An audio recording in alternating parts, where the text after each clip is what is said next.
పొద్దున్నే లేచేసరికి పెద్ద వర్షం పడుతుంది. ఇంకా ఈ వర్షంలో వేడివేడిగా టీ అయితే పెట్టుకున్నాను.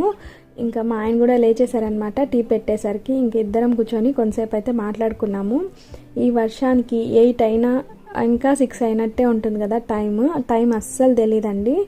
ఆ తర్వాత నేను ఫ్రెష్ అప్ అయిపోయి ఇంకా మా పాపను కూడా రెడీ చేసి తనైతే పడుకోబెడుతున్నాను. ఇప్పుడు 11:30 అలా అవుతుంది. ఇంకా వంట అయితే చేయలేదండి, ఎందుకంటే వెజిటేబుల్స్ అవి ఏం లేవు. సర్లే ఇంకా రేపు సండే కాబట్టి రేపు తెస్తానన్నారు మా ఆయన.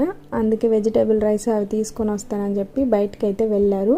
ఈలోపు నేనైతే పాపను రెడీ చేసి తను పడుకోబెడుతున్నానండి. ఈ వర్షాకాలం ఎవరైనా వంట చేస్తూ ఉంటే తినేసి హ్యాపీగా ఎంజాయ్ చేయాలనిపిస్తుంది. కానీ మన ఇంట్లో మనమే చేసుకొని తినాలి. ఆ ఫెసిలిటీస్ అన్నీ అమ్మ వాళ్ళ ఇంట్లో ఉంటాయి కదా. ఇంకా వేడివేడిగా అయితే పెట్టుకొని తింటున్నామండి మా ఆయన నేను ఇద్దరం. సో ప్లీజ్ సబ్స్క్రైబ్ చేసుకోకపోతే సబ్స్క్రైబ్ చేసుకోండి. Thanks for watching.